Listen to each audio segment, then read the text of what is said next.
Good morning, students. Welcome back to the economics class. In this class, we are going to study the inflation, okay, or the topic of inflation, which is very important from the point of view of examination also, and in general life also, day-to-day life also, you have to know and understand the concept or what is inflation. Okay, so we need not say that from the point of view of UPSC examination, the topic is very important, and repeatedly questions are being asked from this topic, not only in prelims but in recent years, especially after the COVID, the topic has become much more important. Okay, so you should be thorough with all the concepts related to inflation, right? So we will start with the definition. What is the definition of inflation, or what is the meaning of inflation? Okay, right. If anybody knows, you might have studied in the lower classes. Okay, maybe in 8th standard, 9th standard, 10th standard. Okay, if you remember, try to recollect it. It is inflation. We can, in broader terms or in general terms, we can define it as increase in prices. Okay, increase in prices. Okay, so if there is increase in prices of goods and services, of course we are talking about the goods and services.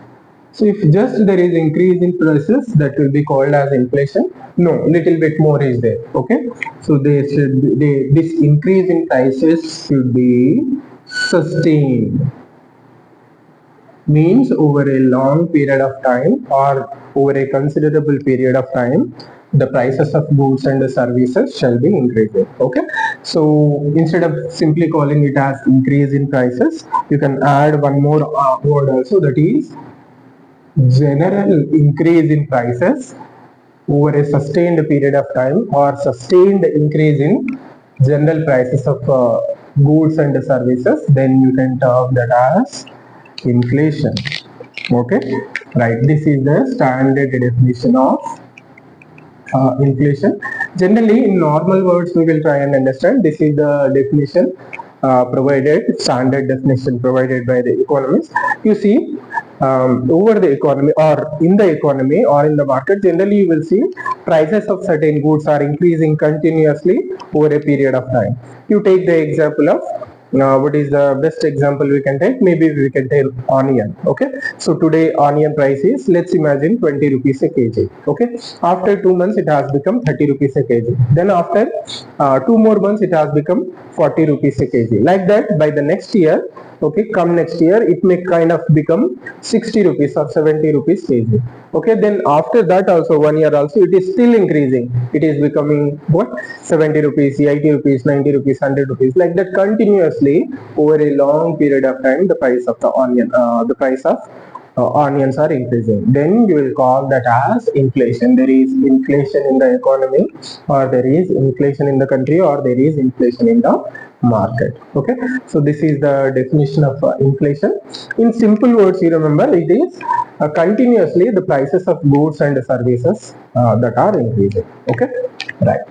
So this is the definition. Then we will see what are the measurements.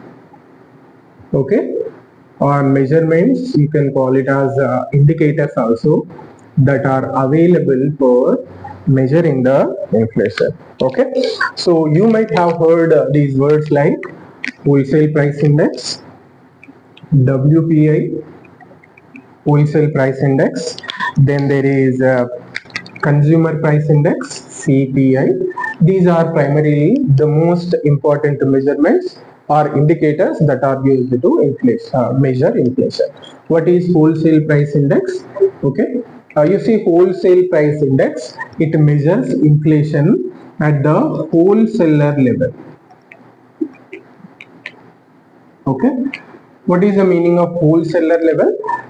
For understanding this, you have to understand the supply chain. Okay, the supply chain. First, what will happen? First, there will be production of goods and services. Okay, the producers will produce, then in bulk the producers will sell to wholesalers. Okay, Then the wholesalers will sell the goods to retailers. Okay. Then finally, the retailers will sell it to the final consumers. Right, this is the supply chain, entire supply chain. I have drawn a simple supply chain network. There can be more steps than this one. Okay, so essentially the wholesale price index is measuring the inflation or increase in prices of goods at this level. Okay, wholesaler level. Okay, right, I'm not using the word services here. When the services or where the services will start in an economy, here at the retail level the service aspect of services will start. That is why at the wholesalers level, or when I'm speaking about wholesale price index, I'm not talking about services. Okay, because the concept of services will not originate here or will not start here. So wholesale price index, okay, it is measured at the wholesale level, wholesaler level. Then what is another important characteristic feature of this one? It includes only the prices or inflation of goods. Okay, services are not included here. Why services are not included here? Because the concept of services will not originate here. It will originate at the retailer level. Okay, right. That is the thing. Okay, so what is the measure of inflation? You will take a base year for measuring wholesale price index. Right now you are taking the prices of 2011-12. You take the prices, what are the prices of goods in the year 2011-12, and present year is 2025-26 if you consider the financial year. Here let's imagine at that time the price of certain good was 50 rupees. Okay, sorry, 50 rupees. Now let's imagine the price of the good has become 120 rupees. Okay, so what is the change in the price of, or what is the increase, what is the rate of increase of a particular good from 2011-12 to 2025-26 that you are measuring? Okay, that you will call it as inflation rate. Okay, that is called as inflation rate. There is a mathematical formula, but you need not go into the mathematical formula.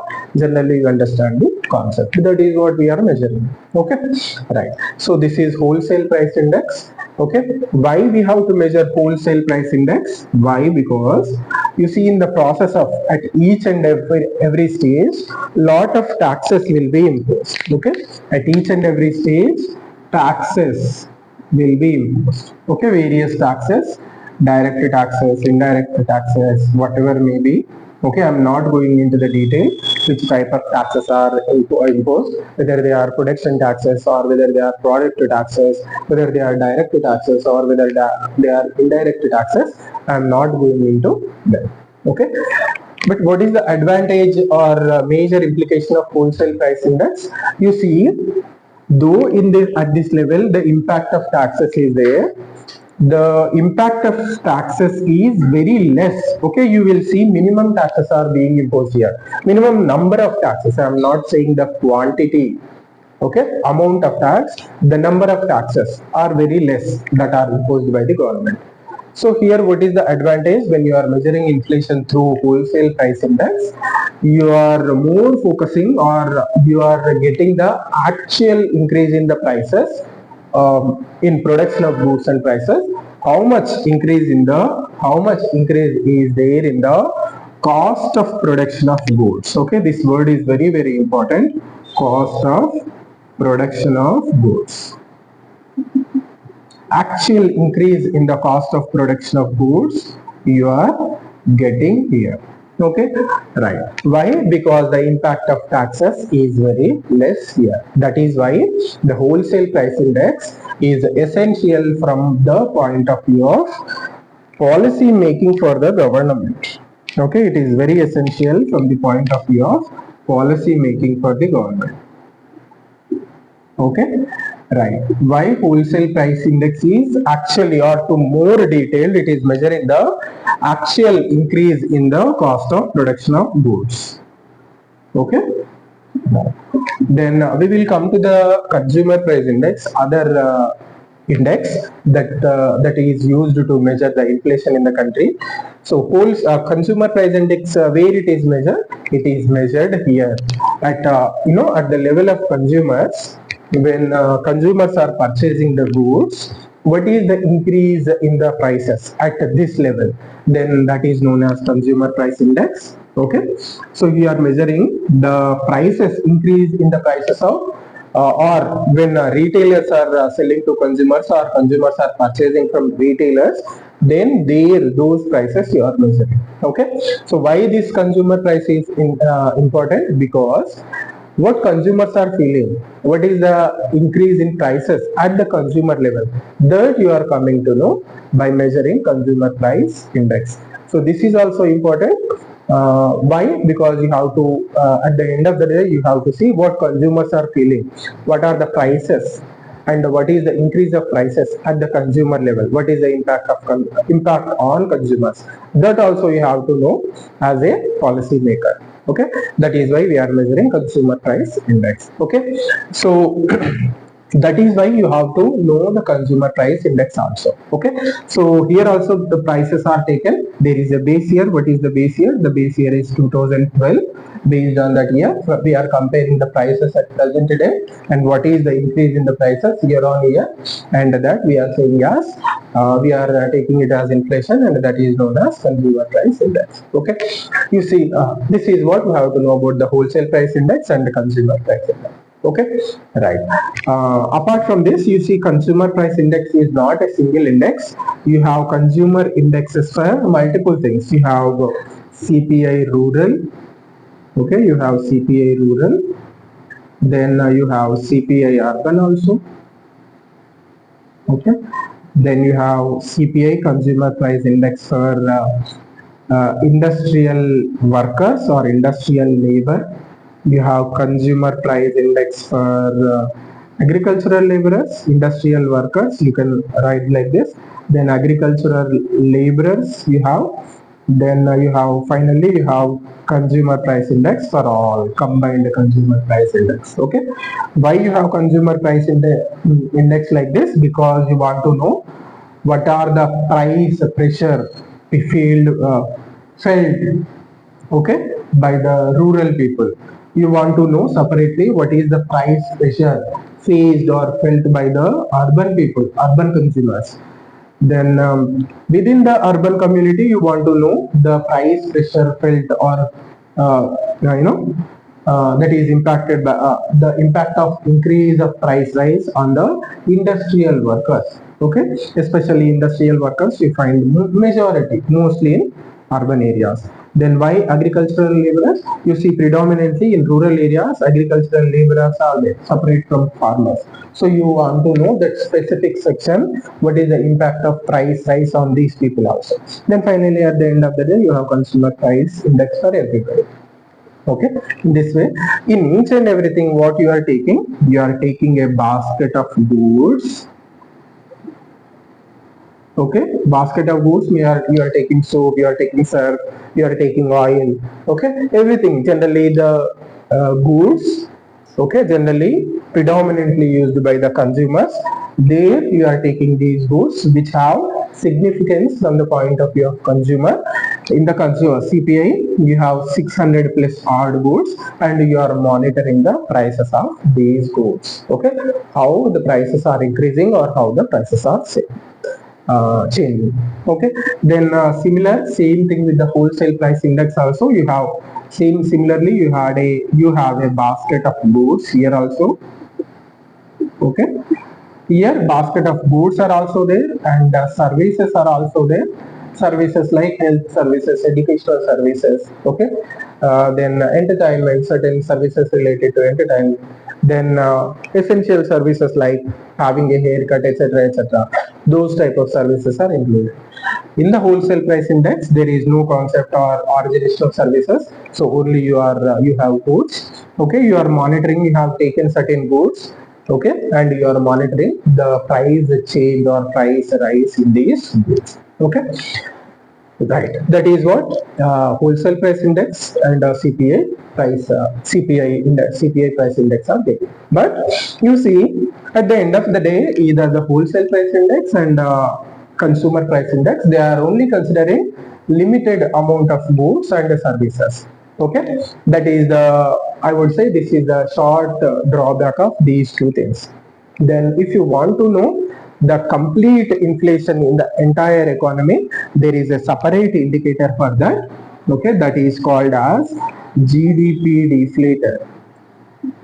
Okay, GDP deflator gives the inflation or increase in the prices for the entire year. You might have known the GDP deflator formula when you study calculation of GDP or measurement of GDP. You might have heard there. Okay, so this gives the picture or increase in the prices for all the goods and services in the economy. Okay, why? In calculation of GDP, everything we will cover, each and every good and services practically possible we will cover. So it gives the entire picture of inflation in the country. But the GDP inflation is not a good policy indicator, or we cannot consider it. Why? Because one thing is it is available with lot of lag, because GDP is calculated or measured at the fag end of the economy. So only after completion of the entire economic cycle or financial year, you are having the GDP deflator, and almost 1 year lag is there. That is why. And it is not, a second problem is it is not periodically available, like on weekly basis or monthly basis, it is not available. At maximum, GDP deflator is available, or we can have GDP deflator quarterly. Because why? GDP is also calculated on quarterly basis, and for the entire financial year you are calculating at once. That is why GDP is not a good indicator for measuring. Though certain drawbacks are there, the wholesale price index and the consumer price index are considered as important policy or important indicators of inflation in the economy. Okay, right. However, apart from these three things, WPI, CPI, and GDP deflator, some other indicators are also there. Some are at the proposal levels, like purchasing price index PPI proposed by the Reserve Bank of India. What it will do, it will measure the inflation at the production level itself. So you are removing the complete impact of taxes here. Okay, then you will purely know the increase in the cost of production of goods. Okay, this that is the utility of the purchasing price index. It is proposed by Reserve Bank of India, but still it did not come into force or action. It is still a proposal. Okay, then you have purchasing managers index also. That is actually it is measured by the private entities, not by the government entities. The financial credit rating agencies like Standard and Poor's, etc., they will manage the purchasing managers index. What PMI will try to do? Generally, they will try to measure the or gauge the prices at the wholesale level, but they will also include services, some sort of services here. Okay, right. PMI that also has come into origin. The private entities are measuring PMI. So broadly, overall, these are the measures you have to measure. These are the indicators through which you can measure the inflation. Okay, remember these indicators are very, very important. Okay, right. Next, we will come to the other area, that is types of inflation. Okay, this topic is relatively easy topic. I mean, types of inflation. Okay, so can you remember or recollect that how many types of inflations you have studied, maybe in your lower classes or earlier classes? Right. Now we will study the types of inflation. Okay, right. You see, on various bases, taking one thing as a base, you can divide inflation into various types. So now I am taking the rate of inflation or quantity of inflation, how much it is increasing. Okay, rate of increase. Okay, on this basis I am dividing the inflation into various types. So first category is creeping inflation. First one is creeping inflation. Okay, so what is the meaning of creeping inflation? Inflation is here less than. Okay, you see this type of inflation, various sources are giving various ranges, so there is no watertight division. Okay, so broadly, briefly, you keep the ranges in mind. So some sources are they saying that it is inflation is less than 2%, and some sources are saying that it is more than less than 3%. So you can say I'm taking if inflation is less than 2%, then you can consider that inflation as creeping inflation. Means very slow rate. Prices of goods are increasing at very slow level. They are increasing nonetheless, but the increase is very slow. Okay, on year basis only they are increasing by 2%. Means today if the price of a good is let's say 100 rupees, by next year it is becoming 102 rupees only or less than 102 rupees only. Okay, why only 2% or less than 2% increase is there? Then that type of inflation is called as creeping inflation. Okay, then second type of inflation is walking inflation. Okay, so walking inflation is little bit more than this. Okay, if it is between 2% and 7% or 6%, you can call it as walking inflation. Then third type of is running inflation. Okay, so if inflation is maybe between 7% and 20% or 10%, you can call it as running inflation. Then you have galloping inflation. Okay, galloping inflation, maybe it is between 20% and 50%, then you can call it as galloping inflation. Then finally you have hyperinflation. Okay, which is if it is more than 50%, you can call it as hyperinflation. You tell me in the comment section by saying that which country right now is experiencing hyperinflation in the world. Of course it is not there in our country. Okay, you tell me which country is experiencing right now the hyperinflation. Okay, it is an African country. You find out the name of the country and you tell me in the comments. Okay, then which type of inflation is desirable for a country in this? Can anybody recall and tell me which type of or which range of inflation is desirable for country or ideal for a country? Okay, you will understand later the inflation that is in this bracket. Okay, that is between 2% and 7%, not even 7%. If the inflation is preferably if it is between 2 and 5% or 6%, then that is most desirable. Okay, for any country. Why it is why inflation has to be in this bracket, in the future classes you will understand, or if it is possible in this class only, in the end we will understand why. You see, if inflation is very less, like less than 2%, that is also not desirable, or if the inflation is 7% or more than 7%, that is also not desirable for a country. This also has adverse consequences, and this also has adverse consequences for the country in terms of economy. Okay, how this is a disadvantageous and unwanted, we will see little bit later. Okay, so just you remember, for any country or for any economy, walking inflation is more desirable. Okay, you see many European countries and including United States of America are now they are experiencing this problem. Inflation is very low, less than 2% in those countries. So they are facing problems with respect to the growth rate. When inflation is very less, the growth rate will also be very less. Okay, then when inflation is very high, then there will be, that will lead to very high unemployment, purchasing power of people will get reduced, and the standard of life will decrease, and the economy will collapse simply. That is what will happen with the high inflation rate. Okay, this is one type of classification. Now we will see classification based on causes. Okay, causes, based on the causes. Now we will see the inflation types. Okay, here the rate of increase, based on the rate of increase we have seen here, based on the causes we will see the inflation. Okay, so anybody knows based on causes how it is divided?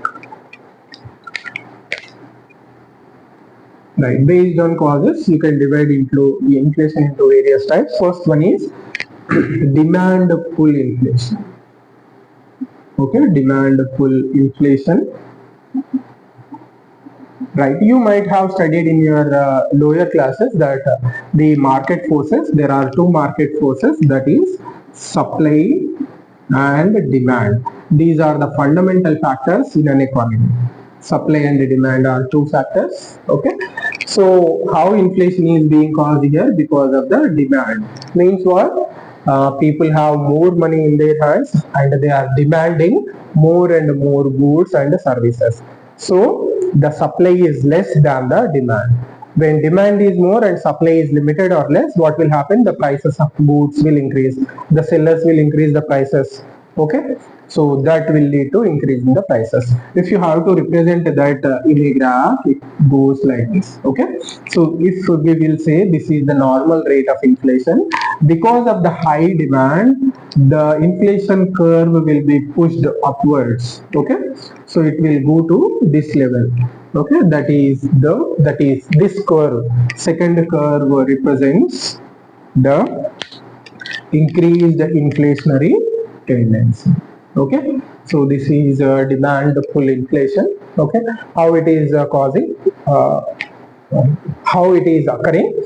Because of the excessive demand, people have more money in their hands. Maybe their incomes have increased, or maybe the banks are lending money at very liberal rate, less interest rate. Because of that, people there is more money in the economy, there is more money in the hands of the people, but supply did not change. Supply is as it is, or it got reduced. Then that is leading to increase in the prices of goods and services. Okay, then B, we have opposite. Okay, demand pull inflation. Then you have cost push inflation. Okay, cost push inflation. So what is the meaning of cost push inflation? Okay, you see, there is no increase in the demand, but there are disruptions in the supply itself. Or in the definition, when I was explaining the definition of inflation, I have mentioned the actual price or cost of producing goods and services is increasing. Let's imagine there is a refrigerator. Maybe in the past it was costing 10,000 rupees to generate or produce or manufacture a refrigerator. Now, because of the increase in the cost of raw materials that we are using for producing a refrigerator, the cost of production has increased itself. Okay, maybe let's imagine it has become 12,000 rupees now to produce a refrigerator. Okay, why it has happened? Only because of the increase in the cost of production. Maybe salaries have increased, workers demanded more salary, so management had to increase salaries. Then raw materials, that various raw materials we use for producing refrigerators, that may could have happened. So because of this manufacturing side of factors itself, the price of goods and services has increased. That type of inflation is called as cost push inflation. If you have to represent that on a graph, it looks like this. Okay, so same thing, the cost push, the cost based inflation, the curve will be like this. And because of the increase in the cost of production of goods and services, now the inflation, the curve has moved, okay, in this manner. Okay, so this increased inflation, that is because of the push of the cost. Okay, or this inflation is called as cost push inflation. Okay, these are the predominant types that you will study in your regular economics. But apart from that, you can have some more categories also, like structural inflation. What is the meaning of structural inflation? Structural inflation, it is because of the structural factors. Inflation is increasing. What are the structural factors?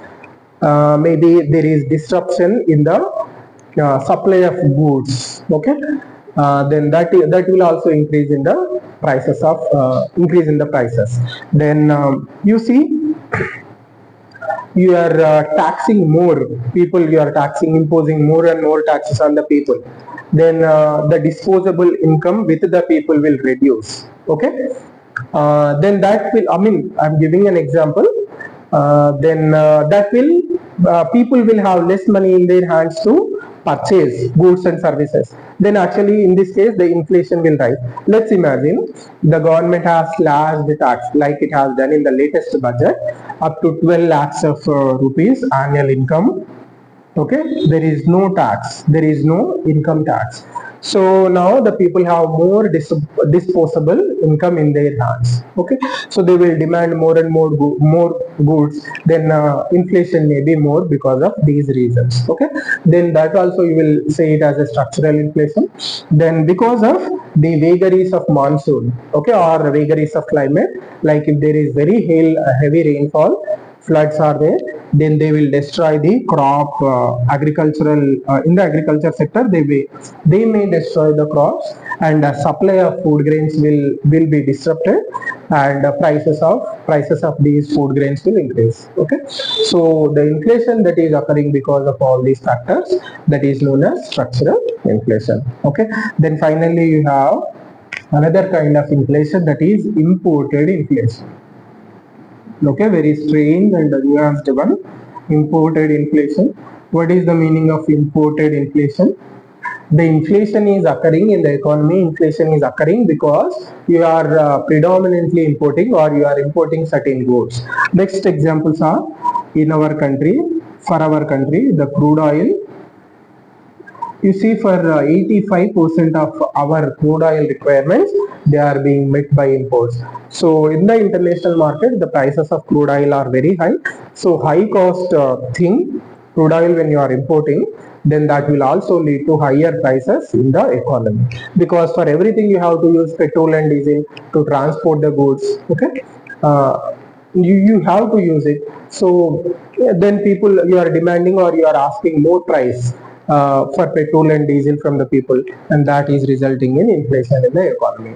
Okay, then gold also, gold is very high cost in the international market, but still people are demanding it. Okay, that is why price of gold is also increasing. So recently, 2 to 3 days back, it has crossed 1 lakh rupees.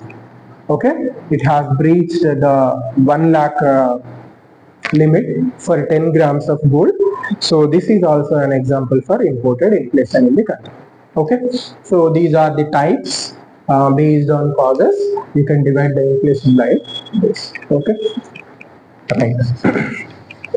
Then you have to see the causes. Based on, when you are discussing the cause types of inflation itself, you have understood the causes of inflation, some causes, but still you have to understand briefly, you have to understand the causes of inflation. Okay, right. So what can be the causes? Can anybody tell me causes of inflation? What can be the general causes of inflation?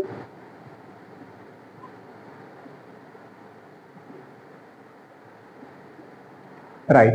So first we will see some types of causes. Those are demand side causes. Okay. So if increase, first cause is if there is increase in the supply of money. Okay, already I have mentioned. If there is increase or rise of supply of money in the market, so people will have more money in their hands, and that will lead to increase in the inflation. Okay, then second thing can be increase in government spending. Okay, if the government increases spending, of course, this will also increase the supply of money in the market. People will have more money in their hands, and that will also result in increase in the inflation. Okay. Then third is higher disposable income.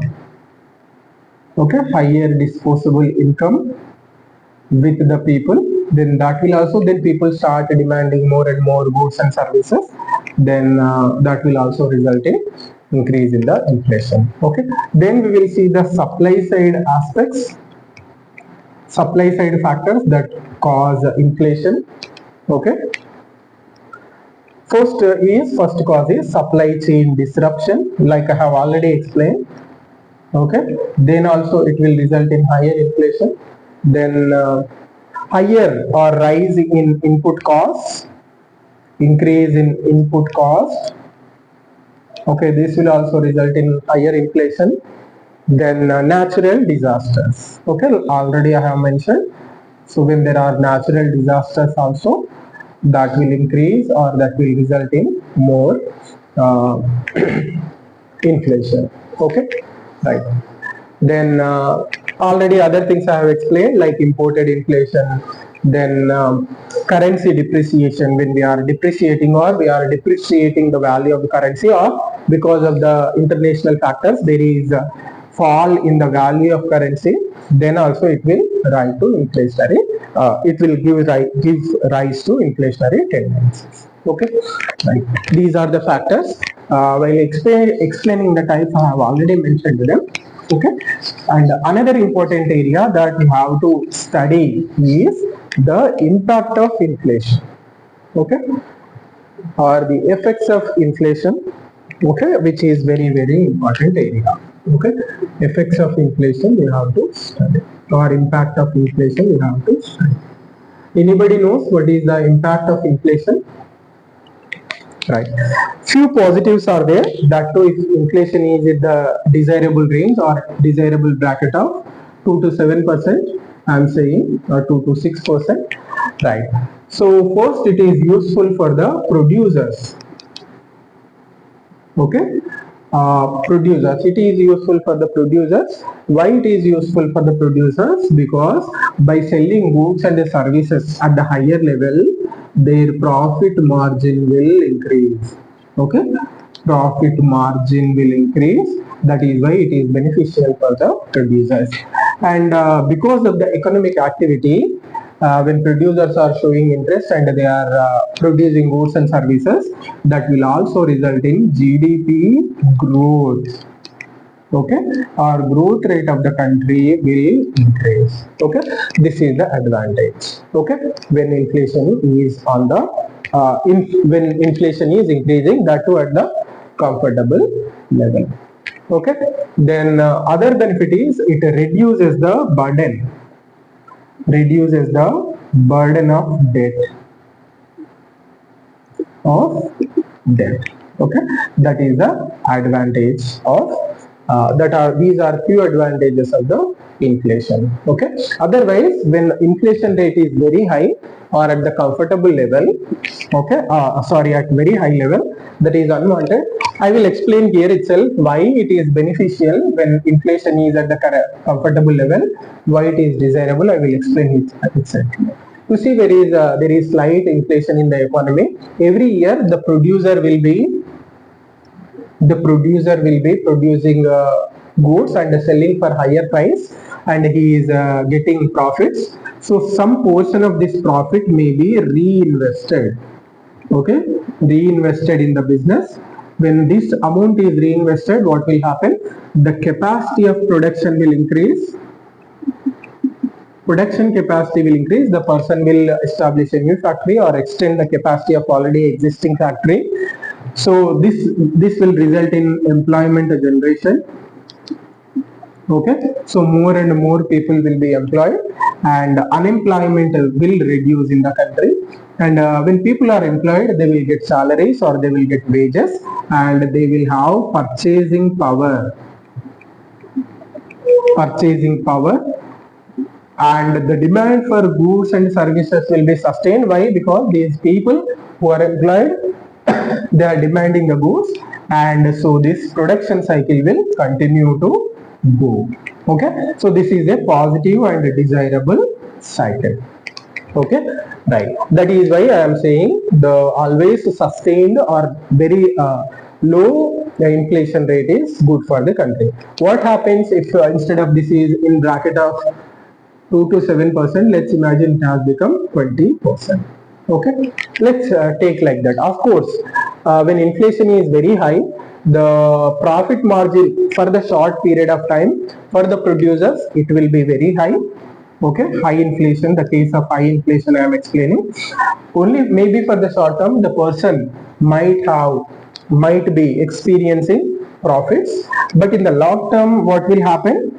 Because of the very high increase in the prices of goods and services, the demand will reduce for the goods and services. Because when there is inflation, the salaries or wages of the people who are employed, they will not increase parallelly or simultaneously. The growth of wages will be very low, so people will stop demanding goods and services, so demand will fall. People will not have sufficient purchasing power. So when the demand falls, the producer, what that person will do, he will reduce the production capacity. Okay, that person will reduce production capacity. Okay, why? Because the demand is not sufficient, he has to cut down the production. So when the person is cutting down the production, then he has to remove certain employees, so unemployment will rise. That will result in more and more unemployment. And of course, when unemployment is there, still there will be decline in the demand for goods and services.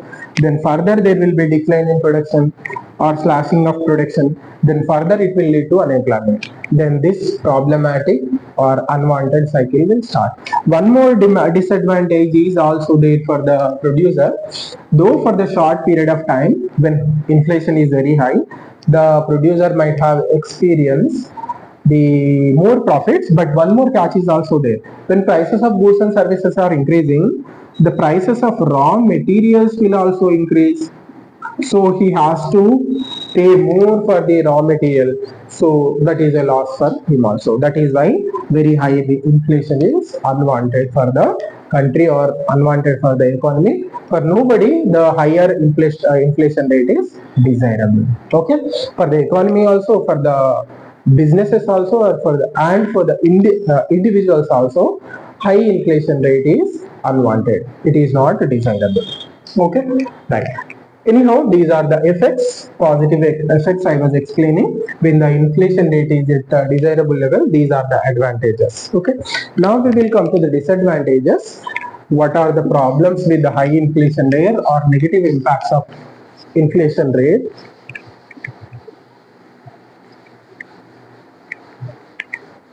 Okay. It will reduce the purchasing power. We have already seen. Okay, it will reduce the purchasing power of the people.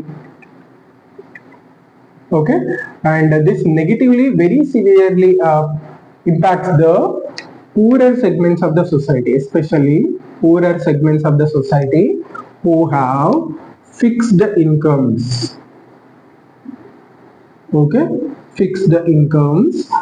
This is very much problematic to these people. Why? Let's imagine there is a family or a person who is earning 25,000 rupees per month, and he is the person who is supporting the family. Okay, earning member of the family. Okay, so earlier, let's imagine these people were spending some 10,000 rupees towards the food consumption.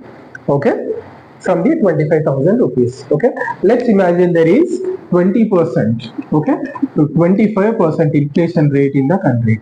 So all of a sudden, maybe after 1 year, how much they shall be start spending? Maybe 12,500 rupees they might be spending. Next year, that will cross 15,000 rupees per month.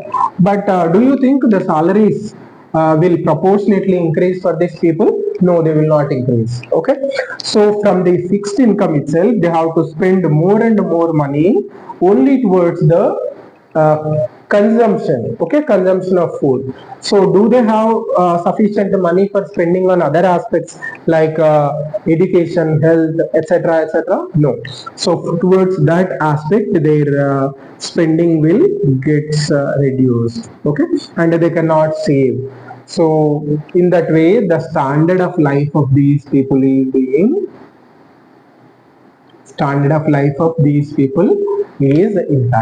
impacted. These people is impacted. Okay, You see, for the richer section of the society who are earning lot of income, okay, maybe 2 lakhs per month, okay, 2 lakhs per month, like that. You see, only minor fraction of their incomes they might be spending on the food. Maybe 2% means 20,000 rupees they might be spending on their food. So if the prices of foods, essential food items increases, there will not be that much problem for these people. But you see how much this family is spending on food.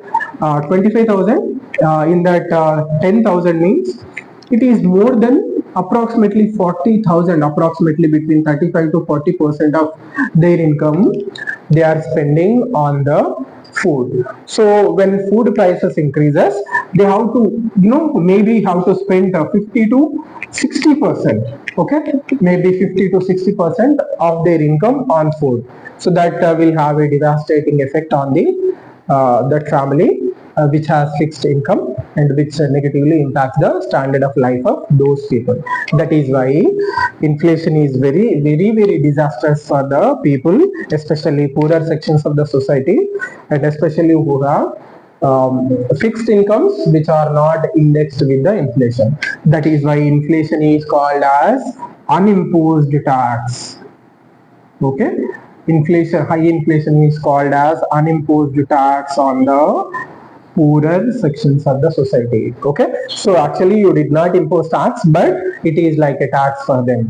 They are for no reason, just because of the increase in prices, they are paying more and more towards the consumption goods and services. That is why it is known as unimposed tax on the people. You remember, it will also lead to income inequalities. Okay, income inequality further will be exacerbated by the high inflation rate. Why? Because when inflation is more there, especially the consumer price index inflation is more, people are the fixed income groups are spending more and more portion of their income towards these consumption goods, whereas that is not that much impacting the richer sections of the society. Okay, and that will further lead to income inequalities on the people. Okay, why inflation is people are majority of their portion is paid towards the consumption goods, whereas the richer sections of the society they will not pay that much. I mean, the spending towards the consumer goods in their income, that is not a bigger proportion. So actually inflation is working as a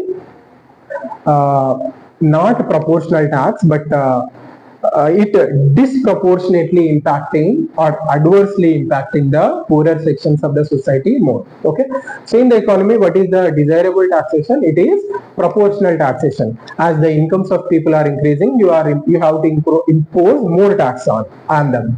Then the income inequality can be reduced. But what is happening here? The poor are paying more and the richer are paying less. So income inequalities will further increase. That is the first foremost disadvantage of higher inflation rate. Okay, then what is the other problem? The other problem is it impacts the savings. So when people are spending more and more money to get goods and services, savings will also be impacted. There will be no savings. So when there are no savings from the households, the banks, okay, what is the major base for the banks? The savings from households. So when there are no savings for the banks from the households, the banks cannot advance loans to the industrialists or entrepreneurs. It cannot advance loans to them. Then the economic activity like establishment of new factories, new businesses, and the production of goods and services will not take place. So there will be a slump in the GDP. Okay, and that will lead to stagflation. Okay, what is the meaning of stagflation? There is stagnation in the economy, GDP is not growing, but at the same time there is very high inflation rate. It's the combination of these two things is called as stagflation. Stagnation from the point of view of GDP, there is no rise in GDP or increase in GDP, and a high level of inflation is there. which is an unwanted, completely unwanted situation for an economy or for a country. Okay, then the third one is like I have already explained, that will further result in increase in the income inequalities among the people. Okay, then finally it destabilizes the investment. So when there is high inflation in the economy is not stable. So in investment into the economy, including the foreign investment, foreign direct investment or foreign portfolio investment, will not come into the country. Okay, so all these are negative consequences that we have, especially with the high level of inflation. That is why the government is very sensitive about the inflation. Always it is very much precautionary when it comes to inflation in the country. Okay, so finally we will see inflation targeting. So somebody should have taken the responsibility of controlling inflation in the country. So who has the responsibility of controlling inflation in our country? So the responsibility is given to the Reserve Bank of India. Okay, so RBI, Reserve Bank of India, in 2005 the government has entered into an agreement, okay, with the Reserve Bank of India. Since 2015 it is the responsibility of Reserve Bank of India to keep the inflation rate at the desirable level. What is the tolerable level for the government? It said 4% plus or minus 2 is the tolerable band for me. So Reserve Bank of India, you try to keep the inflation rate in this band. So effectively translate into 4 plus or minus 2% means 2 to 6% is desirable level for the country. So if you see the recent trends also, fortunately in 2023-24, okay, in these years inflation was very high due to various reasons, especially high prices of food and fuel items. The inflation was more than 6%, but fortunately in 2025, because of the fall of prices of food items, inflation has come down to, recently you might have seen, 3.7 approximately. At this level inflation is there. So now it has come down to a comfortable band. Okay, right. So however the desirable range is 2 to 6%. And which type of inflation, which index we are focusing here? Consumer price index, CPI, is desirable for the Reserve Bank of for the government of India. Then there is various tools are there for Reserve Bank of India. Repo rate, reverse repo rate, cash reserve ratio, SLR, statutory liquidity ratio, etc. And to administer all these tools, there is a mechanism has been created, or body has been created, that is Monetary Policy Committee, MPC. From this, in this committee, 3 members will come from the Reserve Bank of India, and 3 members will be appointed by the government. They will be from the government of India side. These 3 members are the Governor of Reserve Bank of India, then 2 deputy governors. Okay, these 3 members will be sitting from the government side, and 3 members, generally the professors of prestigious universities, will be appointed as members of this Monetary Policy Committee. Together, this committee, based on the majority, they will take the policy measures. Okay, how much should be the repo rate, how much should be the reverse repo rate. Okay, what this reverse repo rate, CRR, SLR will do? They will deal with the supply of money in the market. Okay, so inflation is majorly decided by the supply of money in the market. How much of supply is there in the market, or money is there in the market. So based on that only inflation will be, prices of goods and services will be impacted, or inflation is being impacted. So that is why these tools are used, are important in managing the money supply, so that you can control the inflation. Okay, so this committee will decide how much these rates shall be. Okay, don't worry. In the next chapter, money and banking, when we study Reserve Bank of India and when we study monetary policy, we will in detail study the operation of these tools: repo rate, reverse repo rate, etc. What happens when they are increased, what happens when they are decreased, etc. Everything we will study in detail. But for the time being, with respect to inflation, you remember RBI has the responsibility major responsibility of controlling inflation in the country. It has MPC, Monetary Policy Committee is there to decide the major policy rates through which you can control the inflation. Not only this one to control the inflation, on the other side you also need the fiscal policy. Okay, who will administer the fiscal policy? The government will administer the fiscal policy. Okay, like taxation, budgeting, everything will come in fiscal policy. Debt, how much is the debt of the government? This will be administered by the government, whereas monetary policy will be administered by the Reserve Bank of India. Okay, along with Monetary Policy Committee. Both of them are important for controlling the inflation at a desirable level. Okay. Right. So this is what you have to know about inflation targeting, and from the point of view of the trends in present inflation, you follow the current affairs. Like I told, this year it is at the comfortable level. Earlier it was 6%, and previously it was a little bit more also, majorly because of the increase in prices of first is food items, then second one is fuel items. You see, these are two sensitive commodities. The price varies a lot of ups and downs will be there. Because of that, inflation will also be impacted with the changes of prices in these goods and services. Okay, right. So this is what you have to know about inflation broadly in our country. Okay, this topic is very important from the point of view of prelims also and the mains also. Majorly the questions are majorly asked in the prelims examination, so you have to be thorough with this topic. Okay, in the next class we will come up with another important topic, maybe money and banking we will start. Then we will study about the money. Okay, so until then, you have a good time. See